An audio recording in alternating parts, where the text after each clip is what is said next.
கிறிஸ்துவுக்குள் அன்பான கர்த்தருடைய பிள்ளைகளே, இன்றைய வேத வசனமும் ஜெபமும் அப்போஸ்தலனாகிய பவுல் கொலோசியருக்கு எழுதின நிருபம் 2ஆம் அதிகாரம் 6ஆம் 7ஆம் வசனத்தை நாம் இன்று பார்ப்போம்.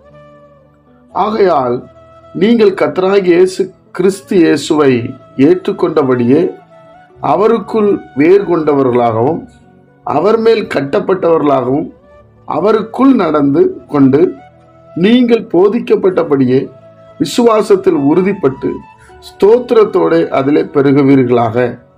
என் அன்பு கர்த்தருடைய பிள்ளைகளே, இயேசு கிறிஸ்துவுக்குள்ள நாம் வேர் கொள்ள வேண்டும். அவர் மேல் கட்டப்பட்டவர்களாகவும் அவருக்குள் நடந்து கொண்டு இருக்க வேண்டும் என்று சொல்லி அப்போஸ்தலனாகிய பவுல் பரிசுத்த ஆவியார் மூலமாக ஆலோசனை கொடுக்கிறார். என் அன்பு கர்த்தருடைய பிள்ளைகளை, நாம் எந்த அஸ்திவாரத்தின் மேல் கட்டிப்பட்டு கொண்டிருக்கிறோம்? முன்னே நாம் கர்த்தரை அறியாமல் இருந்தோம், தேவனை விட்டு விலகி இருந்தோம். இன்று கர்த்தரை அறிந்திருக்கிறோம். நம்முடைய காரியங்களெல்லாம் இயேசு கிறிஸ்துவுக்குள் கட்டப்பட்டு இருக்கிறதா? அவருக்குள் வேர் கொண்டு இருக்கிறோமா? அவரோடு வாசம் பண்ணுகிறோமா? அவர் நடந்தபடியே நாம் நடக்கிறோமா? இயேசு எப்படியெல்லாம் நடந்தார் என்பதை நாம் யோசிக்கிறோமா? அதைத்தான் அவர் எழுதுகிறார். என் அன்புக்குரியவர்களே, நீங்கள் போதிக்கப்பட்டபடியே விசுவாசத்தில் உறுதிப்பட்டு, இயேசு கிறிஸ்துவை குறித்து வேத புஸ்தகம் முழுவதும் அற்புதமாக எழுதப்பட்டிருக்கிறது. அவருக்குள் இசைவாய் நாம் கட்டப்பட வேண்டும். அவர் போதித்தபடியே நாம் நடந்து கொள்ள வேண்டும் என்று வேதம் சொல்லுகிறது. ஸ்தோத்திரத்தோடு அதில் பெருகணும்.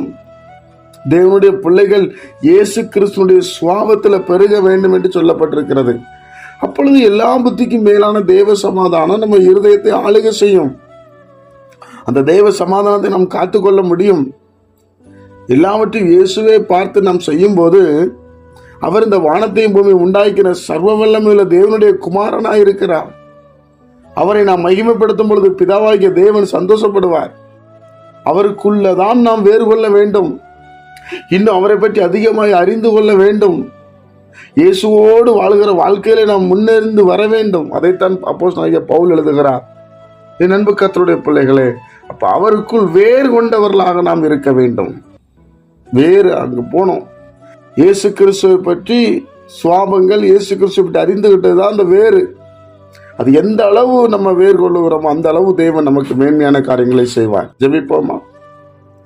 பரிசுத்த பிதாவே, உம்முடைய குமாரன் இயேசு கிறிஸ்துவின் நாமத்தில் நாங்கள் வருகிறோம்.